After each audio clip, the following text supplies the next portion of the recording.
Dei, Sancte Spiritus, Repet Duorum Pro Fidei, et Tui Amoris Mei in Eccesu. Vita Spiritum Tuum et Creatum, et renovalis facem terra. Oremus, Deus in ora fidelis, Sancte Spiritus, Deus Seneris, la nova Spiritus Scriptura et Sancta, et Deus sempre nos et Spinero Dei, per Christum David nostrum. Amém. Ave Maria, gratia plena Dominus tecum, benedicta tu mulieribus et benedictus fructus ventris tui, Iesus. Santa Maria, Mater Dei, ora pro nobis peccatoribus, nunc et in hora mortis nostri. Amen. Gloria Patri et Filii et Spiritui Sancto, et nunc et semper et in saecula saeculorum. Santa Maria, ora pro nobis. São José, Rogai por nós.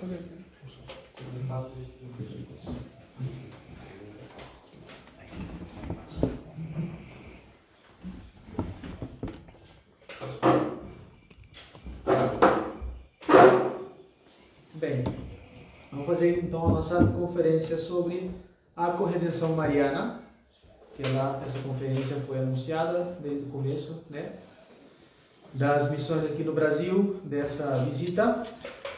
A gente colocou como lema da visita para dar um foco mais importante à devoção das 7 dores de Nossa Senhora, que inclusive a doutrina da corredenção mariana, ela é apresentada como Maria Mãe Corredentora, precisamente porque a corredenção mariana ela está intimamente ligada com a grandeza de Nossa Senhora como Mãe de Deus. E justo essa visita ao Brasil veio entre a festa das 7 dores de Nossa Senhora, dia 15 de setembro, e o dia 11 de outubro, o dia da Maternidade Divina, né? Então, vamos lá. Respeito a Maria, Mãe Corredentora, qual é o conceito de corredenção? Em Mariologia, essa palavra é usada para designar a participação de Maria na obra da redenção da raça humana, realizada por Cristo, Redentor principal. A corredenção mariana é um aspecto particular da mediação entendida em seu sentido mais amplo, ou seja, a cooperação de Maria na reconciliação do homem com Deus por meio do sacrifício redentor de Cristo. Então, seria um erro muito grande separar os méritos adquiridos por Cristo na sua redenção e os méritos de Nossa Senhora como se fossem duas redenções diferentes, de maneira alguma. Nossa Senhora participa com uma subordinação absoluta da redenção de nosso Senhor Jesus Cristo. Não são duas redenções, é uma só redenção praticada por nosso Senhor Jesus Cristo de maneira principal e participada por Nossa Senhora. O som está tudo ok? Está cortando. Está cortando, está picotando. Então, tira ali. Não sei se talvez fique no Tira celular ali normal. Aqui? Só tirar mesmo.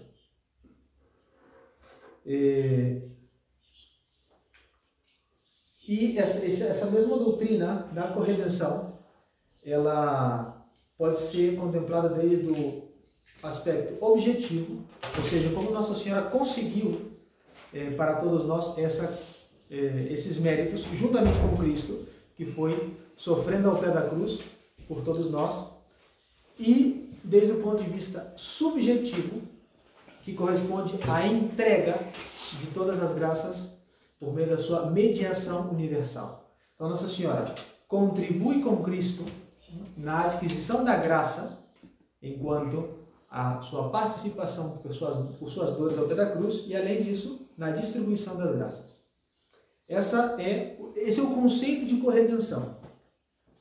A razão teológica de tudo isso, o porquê nós podemos acreditar que Nossa Senhora é Mãe Corredentora, aqui trazendo o texto que foi preparado, a razão última e o fundamento mais profundo da corredenção mariana, devemos procurá-lo na maternidade divina de Maria, imediatamente associada pela vontade de Deus para a obra salvadora de Cristo Redentor. Nossa Senhora foi pensada desde toda a eternidade para ser a mãe reparadora de todas as almas. Por quê? Devido à atual economia da graça, a segunda pessoa da Santíssima Trindade fez-se homem não para outra coisa, senão para a redenção das nossas almas. Portanto, Nossa Senhora foi pensada desde toda a eternidade para ser a mãe que entregaria ao mundo essa redenção. Então não deixe de ser uma participação ativa na obra da redenção de Cristo. A doutrina da corredenção, ela não é uma doutrina que esteja dogmatizada, ou seja, não é um dogma definido expressamente pelo magistério extraordinário, tá? Como é a Assunção de Nossa Senhora, como é a Imaculada Conceição. Não é uma coisa que foi definida dogmaticamente, porém, ela é certa em teologia. O que é certa em teologia? É uma doutrina que está, pelo menos tacitamente, revelada nas Sagradas Escrituras e confirmada na tradição. A corredenção mariana, inclusive, foi matéria, porque agora nós estamos em estado de vacância, mas na época de Pio XI, foi matéria de estudos. Tá? Pio XI constituiu, se eu não me engano, dois corpos de estudiosos para trabalhar, elaborar a possibilidade da definição dogmática dessa doutrina. Mas não houve tempo, sabemos o que aconteceu depois do falecimento de Pio XII. Mas precisamente o simples fato dela ter entrado no processo de estudo para ser dogmatizada, isso prova que ela é certa em teologia, tá? Doutrina certa. Ela se encontra, pelo menos tacitamente, nas Sagradas Escrituras e está respaldada fortemente pela tradição.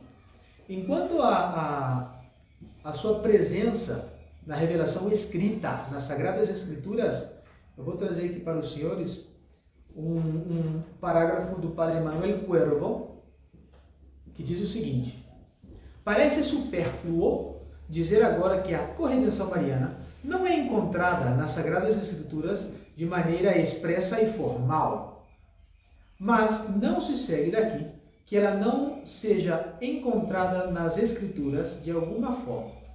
De forma escura e implícita, nós a encontramos na primeira promessa do Redentor, que ele deveria ser da posteridade da mulher, ou, em outras palavras, da raça humana, e, portanto, nascido de mulher. Gênesis 3:15. Não se diz aqui que a mulher da qual o Redentor nasceria é Maria, porque Nossa Senhora, aquela profecia, aquela promessa, ela ainda estava muito escura diante dos olhos dos homens, e não foi revelar uma mulher chamada Maria, não. Mas, no processo progressivo da própria revelação divina, a mulher da qual o Redentor do mundo nasceria é cada vez mais determinada. E assim, Isaías diz que ela nasceria que o Redentor nasceria de uma virgem. E Miqueias acrescenta que seu nascimento ocorreria em Belém, o que é consistente com o que os evangelistas Mateus e Lucas narram sobre o nascimento do Salvador. Um anjo anuncia a Maria que ela foi escolhida por Deus para conceber o Salvador da humanidade em seu ventre, ao que ela consente livremente. Dando à luz em Belém, isso mostra ainda mais claramente que a predestinação de Maria para ser a mãe do Cristo está toda ordenada para a realização do grande mistério da nossa redenção. Então, toda a notícia que nós temos, toda a notícia quanto às Sagradas Escrituras que nós temos, da Santíssima Virgem Maria como mãe de Cristo, como mãe do nosso Senhor Jesus Cristo, toda a notícia escriturística que nós temos vem ligada à ideia de que nosso Senhor viria para pagar pelos nossos pecados, para a redenção, para a salvação. Então, obviamente, nós temos uma tácita revelação nas Sagradas Escrituras que Nossa Senhora, pelo menos, já vamos ver que é mais que isso, mas pelo menos ela nos concederia aquele grande Redentor. Mas sabemos que não foi uma coisa, uma passividade de simplesmente entregar ao mundo o Redentor, mas também participar dessa mesma redenção.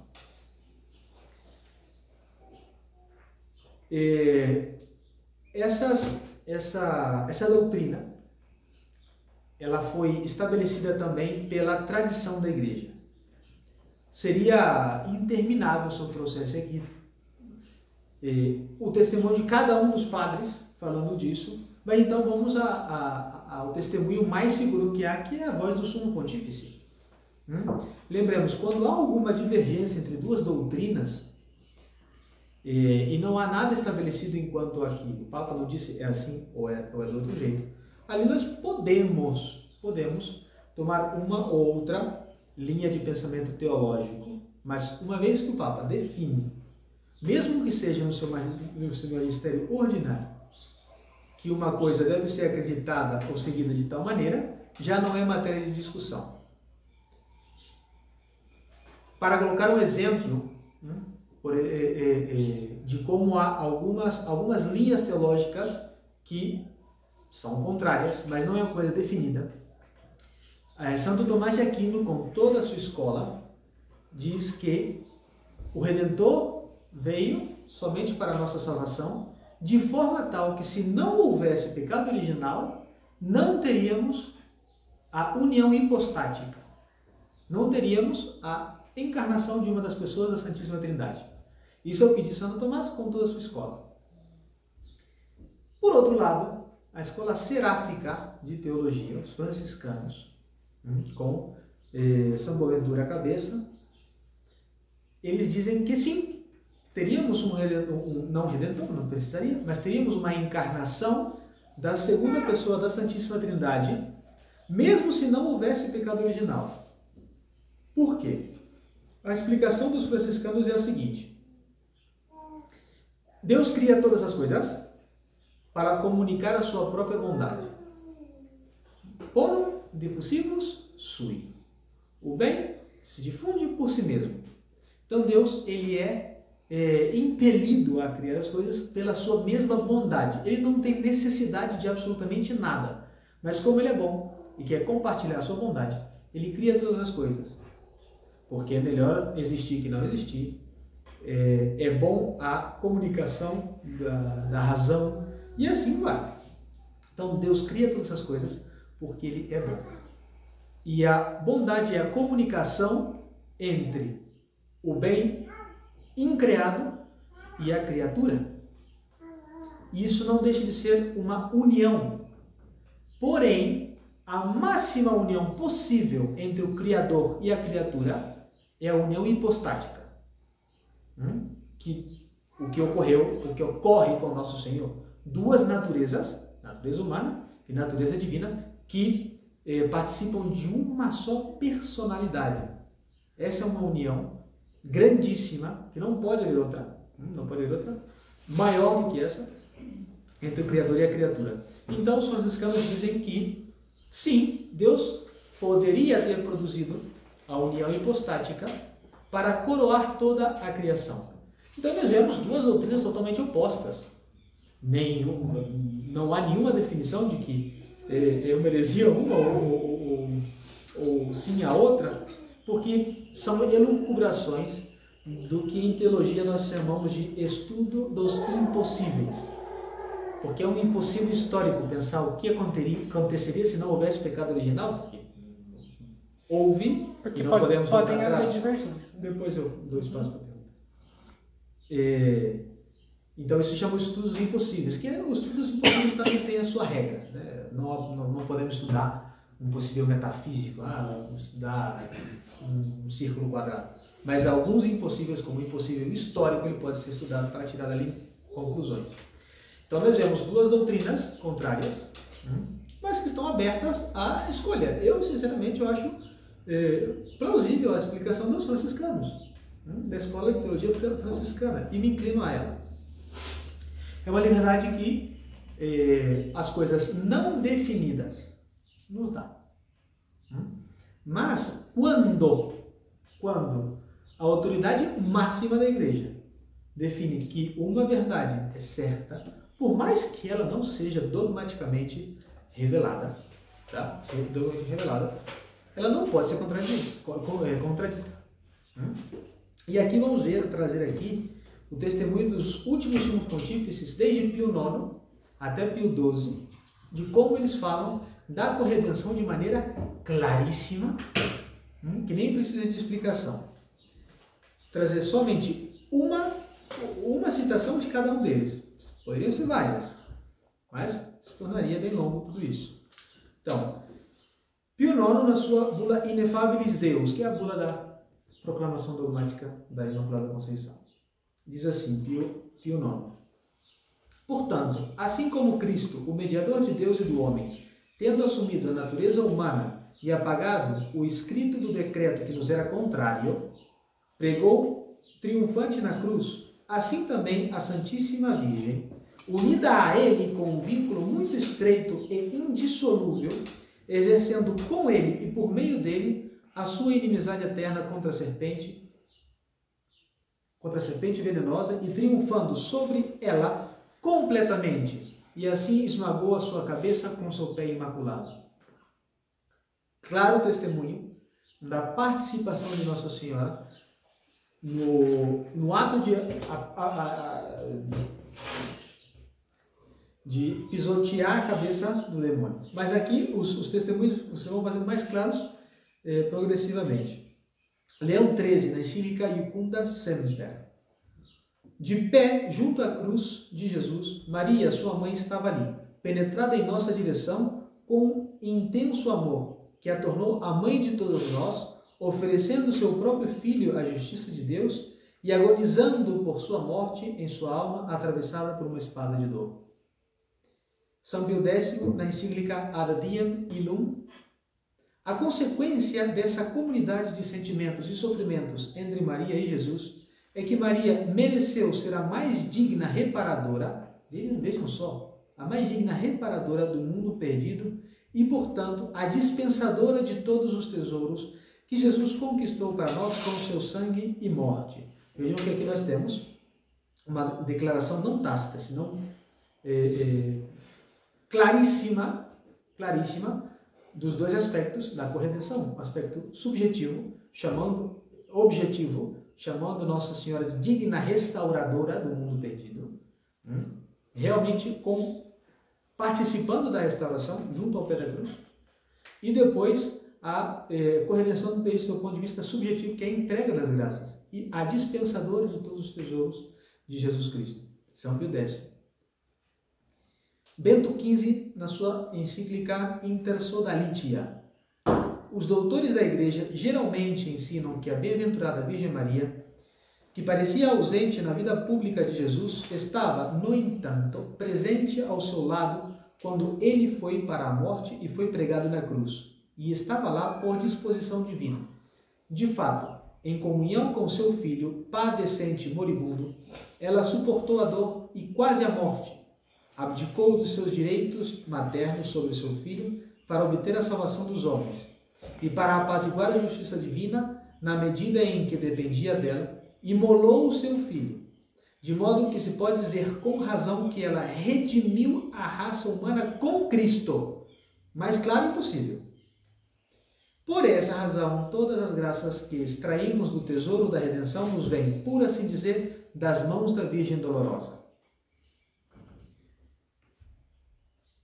Aqui está escrito Pio IX, mas é Pio XI.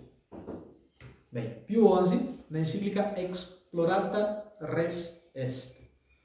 A Virgem Mãe de Deus, tendo-nos dado e criado Jesus Redentor e oferecendo-o como hóstia na cruz, foi e é também chamada piedosamente a reparadora por sua misteriosa união com Cristo e por sua graça absolutamente singular.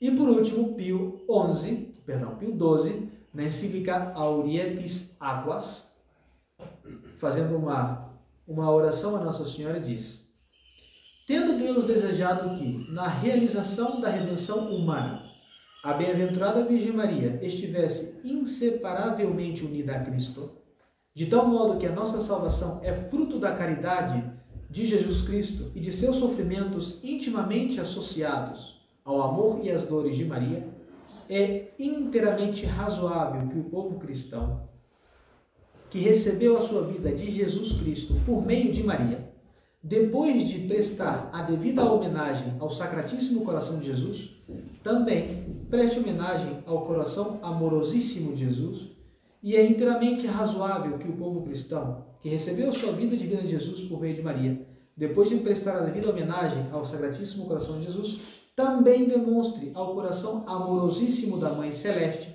os correspondentes sentimentos de piedade, amor e ação de graças e reparação. Então, o testemunho da tradição da igreja não pode ser mais claro e evidente. Aí os senhores podem chegar a perguntar: padre, mas tradição da igreja? O senhor está falando do meados de 1850 até Pio XII? Tem uma anedota muito interessante na época precisamente nas atas do Concílio Vaticano, primeiro e único, que nós tínhamos ali duas linhas, né? Os que estavam a favor da infalibilidade. Em realidade, nós tínhamos três linhas dentro da discussão sobre a definição dogmática da infalibilidade papal. Nós tinha aqueles que estavam de acordo, aqueles que estavam de acordo, mas não parecia conveniente naquele então ser definido, e aqueles que estavam abertamente contra a definição.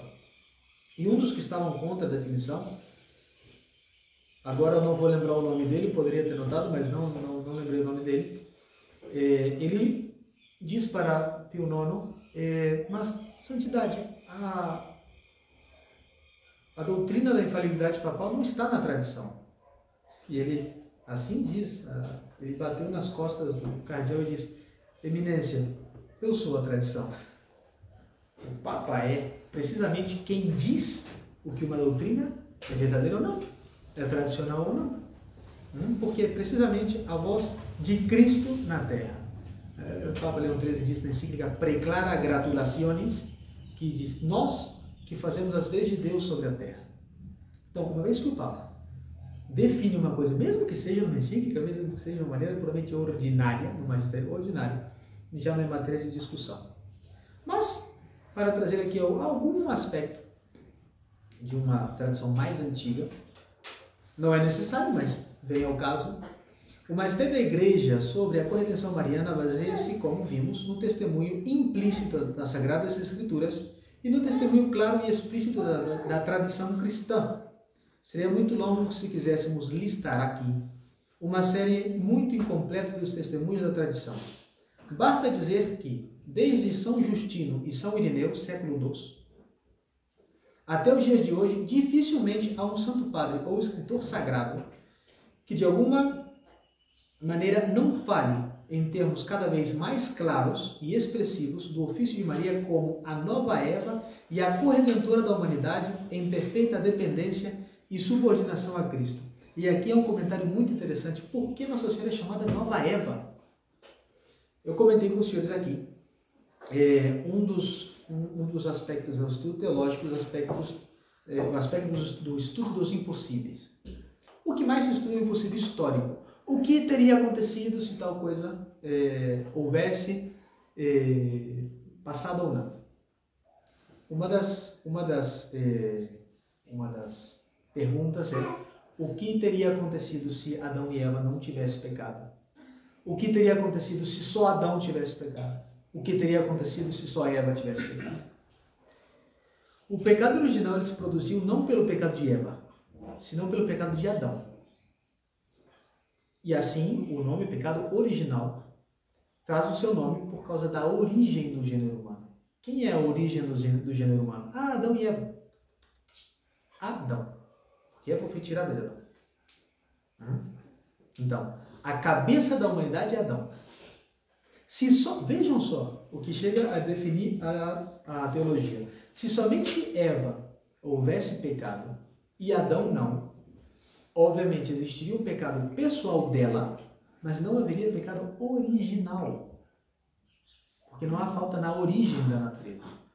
É como se hoje, 2023, uma pessoa pecasse. Seria um pecado totalmente pessoal daquela pessoa. E aí traz aquela, a gente lembra daquela passagem de São Paulo, né? Me amou e se entregou por mim. Se não me engano, isso é Gálatas 22, 5:22, se não me engano. Pode ser que eu esteja enganado. Mas dali a gente tira a conclusão teológica de que uma pessoa hoje, se nós vivêssemos em justiça original até agora, 2023, e uma pessoa tivesse pecado, Cristo desceria e pagaria por todos os seus pecados, da mesma maneira que pagou por todo mundo, porque a redenção ela foi por cada um em particular.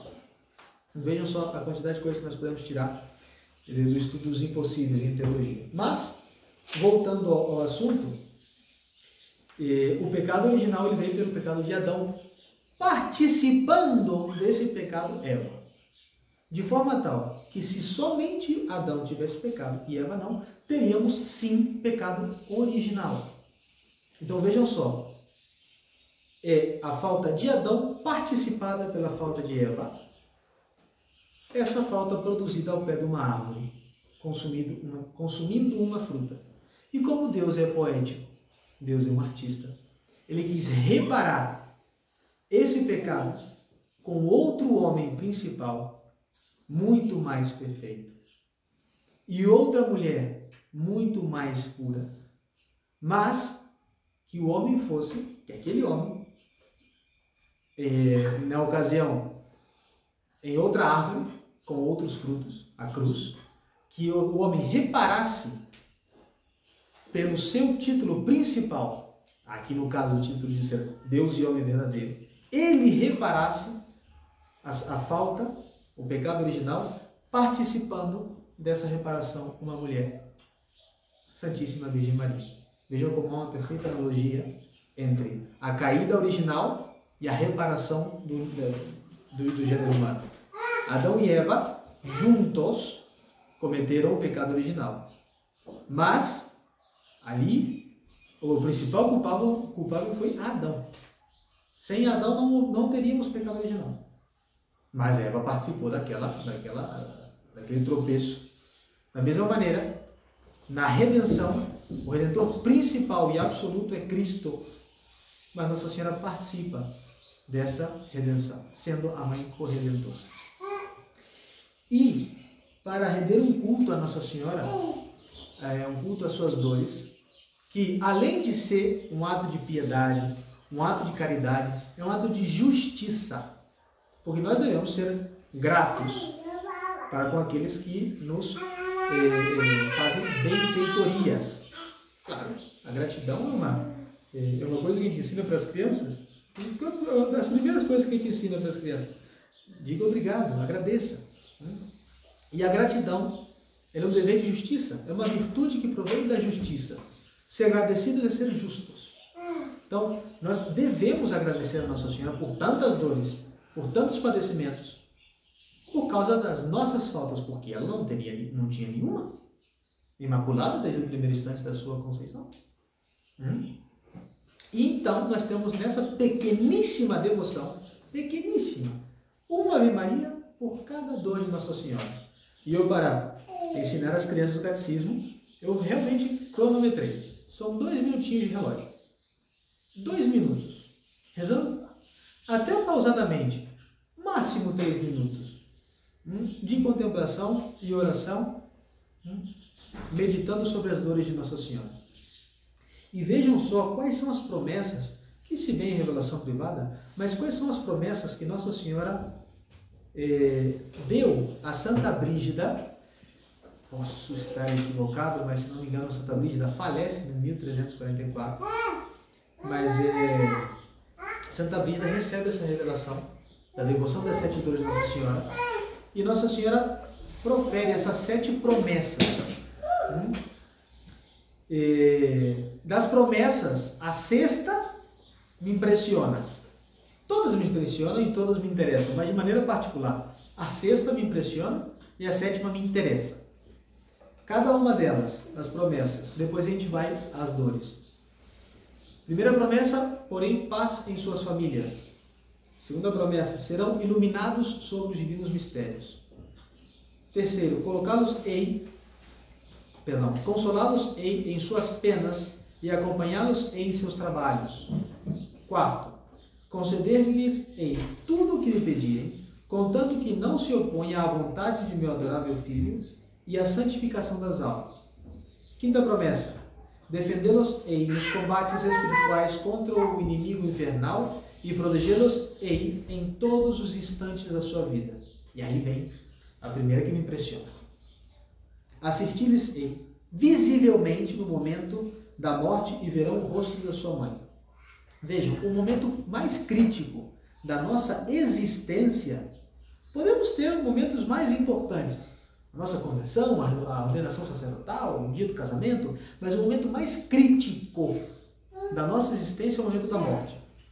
Porque ali será estabelecido qual será a minha eternidade. Se uma eternidade feliz ou uma eternidade desgraçada.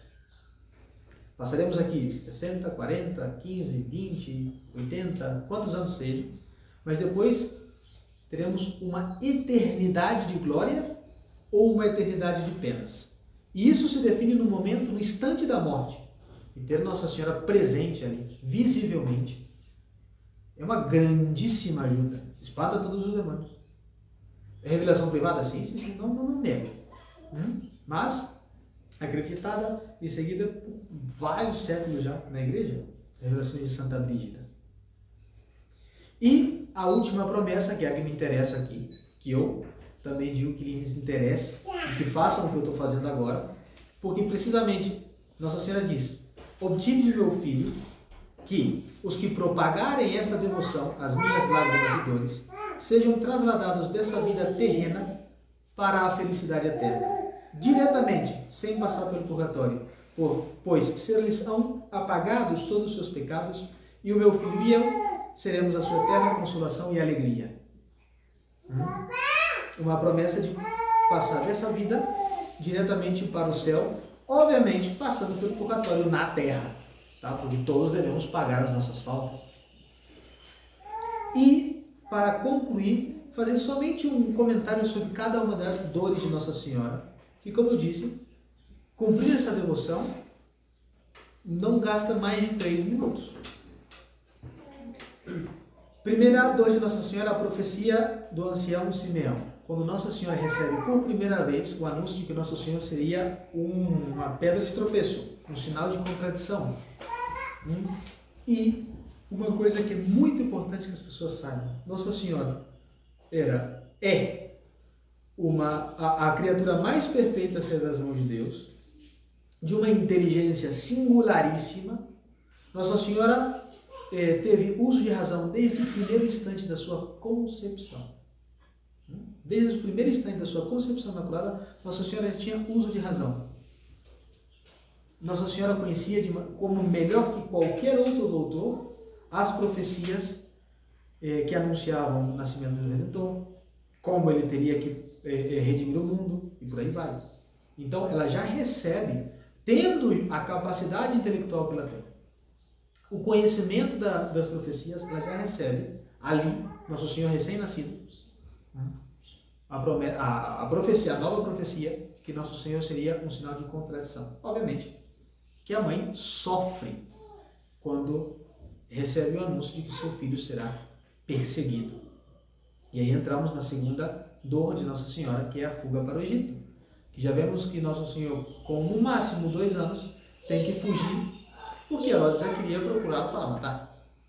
Sabemos que são 2 anos, porque nas Sagradas Escrituras diz que Herodes mandou matar de 2 anos para baixo. Então, como máximo 2 anos, Nossa Senhora teve que fugir juntamente com São José, levando Jesus ao Egito, como foi anunciado pelo anjo. Mas foram caminhando ou com algum tipo de locomoção, um animal de carga, mas que Nosso Senhor pequenino, máximo 2 anos, teve que levá-lo nos braços, carregá-lo, olhar para ele, já ver a seu filho como sinal de contradição. E isso provocou uma dor grandíssima em Nossa Senhora. Terceira dor, a perda de Jesus aos 12 anos, durante a peregrinação à Cidade Santa. Se alguma vez não escutaram a explicação de como pode ser que Nosso Senhor tenha se perdido, as peregrinações a Jerusalém eram feitas por duas caravanas, a caravana dos homens e a caravana das mulheres. São Afonso Maria de Ligório explica que, quem sabe, tenha acontecido assim. Nosso Senhor, como era um menino ainda de 12 anos, poderia voltar tanto com o seu pai, porque ele era menino, como com a sua mãe, porque ainda era muito pequeno. Então, a Sagrada Família foi em peregrinação a Jerusalém, fizeram a peregrinação, e quando eles voltaram, fizeram um caminho de um dia, Nossa Senhora pensando que o menino Jesus estava com São José, e São José pensando que o menino Jesus estava com a Santíssima Virgem Maria, mas em realidade ele estava no Templo de Jerusalém, ali rezando, adorando ao seu Pai no templo e fazendo as perguntas e dando as respostas também aos doutores da lei. 3 dias de agonia para Nossa Senhora. Alguns dos senhores aqui são pais, mães, sabem que supõem perder uma criança em mais uma idade tão temporal como 12 anos. Houve uma agonia muito grande, e de todas as dores que Nossa Senhora sofreu, foi a única que ela se viu privada da presença de Nosso Senhor. E muitos dizem que foi uma das piores dores que sentiu Nossa Senhora, porque todas as outras ela estava acompanhada da presença adorável de Cristo. Nessa não, ela estava longe dele, sem saber onde estava.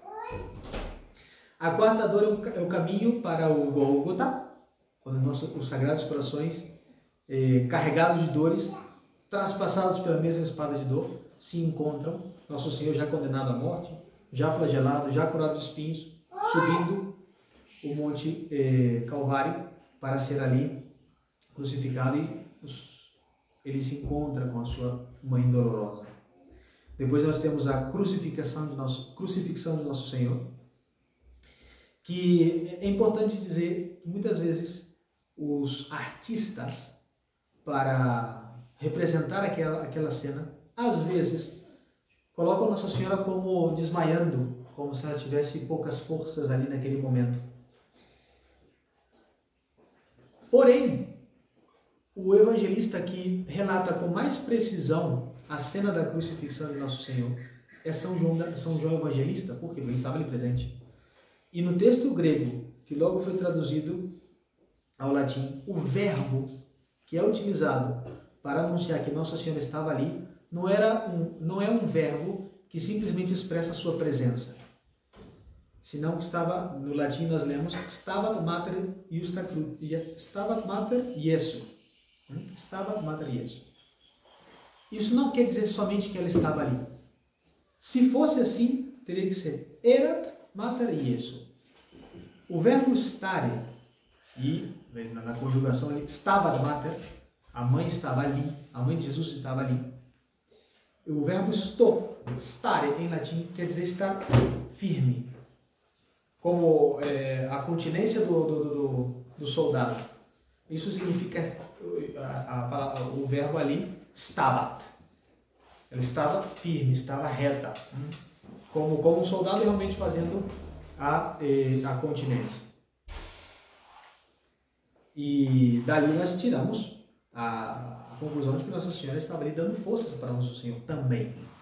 Qual mãe, vendo o seu filho sofrer, não quer pelo menos consolá-lo? Se ela não pode sofrer por ele, estar ao lado dele durante as dores. Essa foi a função de Nossa Senhora ao pé da cruz. E precisamente assim foi como exerceu a sua corredenção.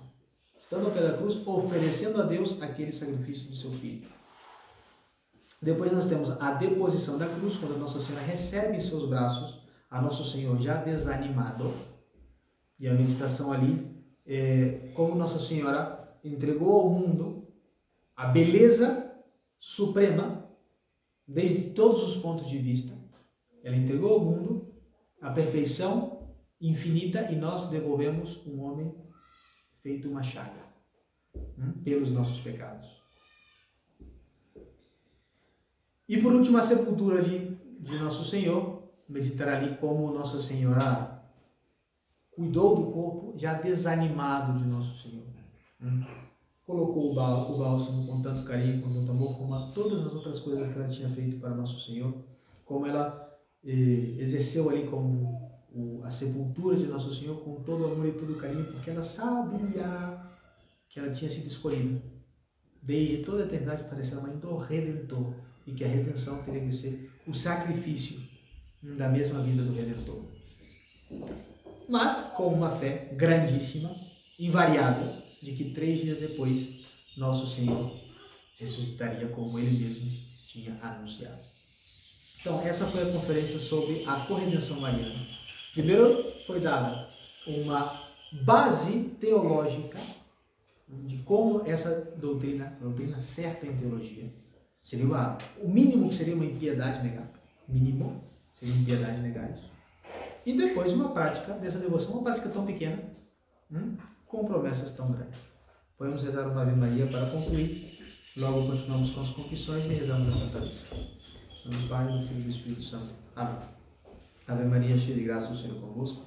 Bendita sois vós entre as mulheres e bendito é o fruto do vosso ventre, Jesus. Santa Maria, Mãe de Deus, rogai por nós, pecadores, agora e na hora de nossa morte. Em nome do Pai, do Filho e do Espírito Santo.